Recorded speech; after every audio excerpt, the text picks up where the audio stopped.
I made the common mistake, as many others do in film school, of trying to pack my magnum opus, a feature's length worth of story, into a short film.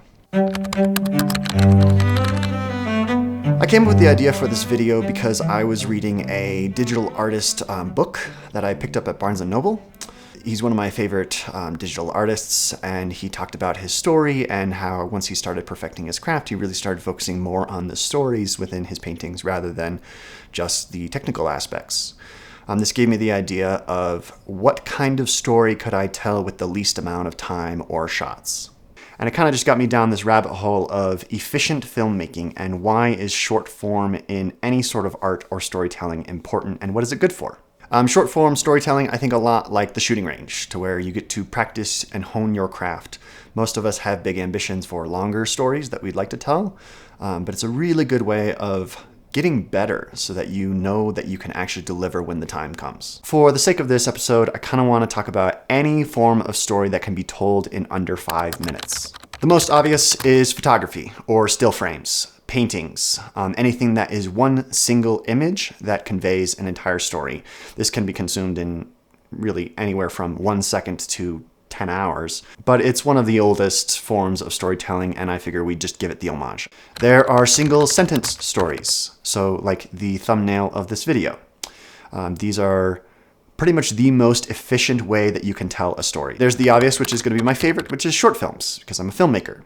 So, again, they can be defined in any different kind of length, but I think the most effective short films that I've ever seen have all been under 5 minutes. One that I learned about while researching this video was flash fiction. I did not know that was a thing. It's any short story written with 1,500 words or less.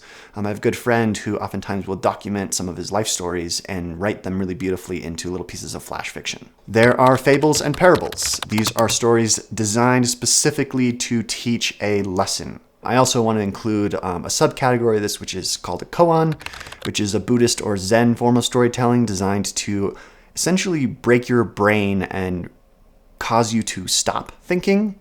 The reason I include it as a subcategory is because it's still designed to leave you with a lesson. There are anecdotes, which comes from the Greek anekdota, which translates to things unpublished. We all know anecdotes. They're stories that we tell about our lives. The thing that makes them different is they're almost always told audibly, and they are empirical or personal stories that we've experienced, oftentimes to elicit a laugh, or can be dramatized and exaggerated for effect. Legends, myths, and fairy tales. Similar to fables and parables, they're designed to leave you with a lesson. The difference is that these ones are almost always fictionalized. They aren't kind of straightforward and aren't usually based on things in the real world.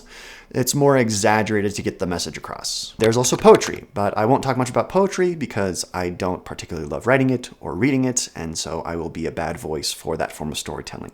That said, if your story feels like it needs to be a poem, go for it. These last four don't really qualify in my brain as short form storytelling, as they don't really hit some of the criteria that I'll talk about here in a little bit, but they're honorable mentions, and if they inspire something in you, then I think they're worth still talking about.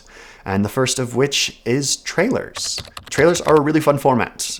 They're usually snippets from a longer piece to tell the short version of what that story is going to be, but it's also really fun to just shoot a trailer for the sake of itself without it being for something bigger or greater. There's some really amazing trailers out there that you should definitely watch that might inspire something in your work. Reels, TikToks, and YouTube Shorts. Again, these don't really fit in because they don't clearly have a beginning, middle, and an end or leave a theme. Oftentimes they're just there for education or entertainment value.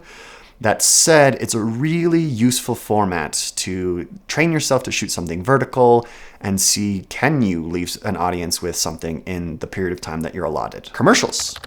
Again, it doesn't totally qualify, but it's been on my mind recently because I've been shooting a lot of commercials, and so I wanted to sort of include it because I try with every commercial that I make 30, 60 seconds?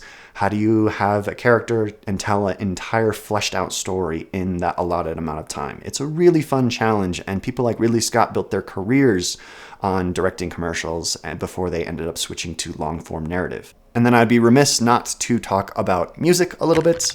Again, I'm not a musician, so I don't really want to spend much time here, but technically it's under 5 minutes most of the time. It has a clear beginning, middle, and an end. It leaves you with a lesson or a theme, so it technically fits into the genre of short form storytelling. All right, a few of the things that I've noticed unify all of the different forms of short form storytelling. A lot of these overlap with long form also, but I think they're useful to talk about nonetheless in case they inspire something.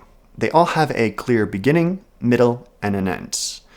They have an overall message, a theme, or something that you want to leave the audience with. It's also a really good format for the experiential or experimental forms of art.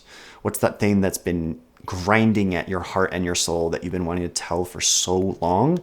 And it's a way of practicing that and getting that out of you without having to commit yourself to a giant project. Short form storytelling is particularly useful for giving a gutful impact punch quickly. An opportunity to experiment with things that you've been wanting to try and create stories that are efficient and don't waste any space. We're all ambitious as artists and we all want to make our magnum opus, but until you can practice and really perfect your craft, that thing just really isn't going to deliver. And so short form is a great way to take little bite-sized chunks of something, and that can help you move into the larger project so that you can guarantee that it's going to work the way that you want it to work. I also love that the stakes are a lot lower for short form. You can succeed or fail in a much more contained space. It's not nearly as much success to where you don't know what to do with yourself, and also failure doesn't hurt nearly as bad as that thing you've been spending 5 years of your life on, only to realize that people don't really care for it. Get to the point and get the audience on board fast. You don't have time for a slow burn or any wasted space. Is it clear what's happening and what we should be focused on? Is every aspect of the piece pushing forward the story or the intent? A few things to minimize in short form storytelling, that is if you want an audience to actually stick around.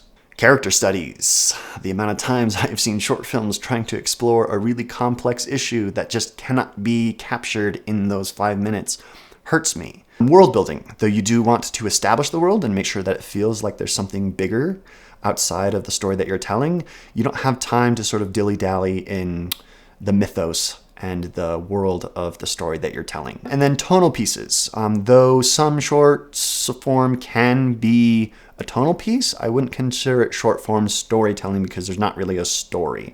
Again, you do want tone in every single one of your pieces, but that shouldn't be the focus of what you're trying to get across. Remember always how people are going to view it. I will get caught up sometimes on small, tiny projects that I am really proud of, forgetting that it is a 30-second thing that people really don't give a damn about. Making sure that I stay in tune with how someone is going to experience the piece of art helps me stay detached from it while also put the most effort that I possibly can into it. Don't be precious with your work, but also make sure that's good. Finished is always better than perfect. A reason I love short form storytelling is because it gives me a bite-sized thing that I know I will actually finish rather than some giant project. Work towards the giant projects and set a good schedule for them so that they will actually get done. That's where I see most artists fail, is they start projects that they never finish. Short form is also a great opportunity to practice dense versus one-dimensional storytelling. Spend 20 hours on 3 shots, or spend 20 hours on a 5-minute film. And remember, practice makes perfect. As long as you're doing the thing, you're getting better at the thing, and you're working towards a direction.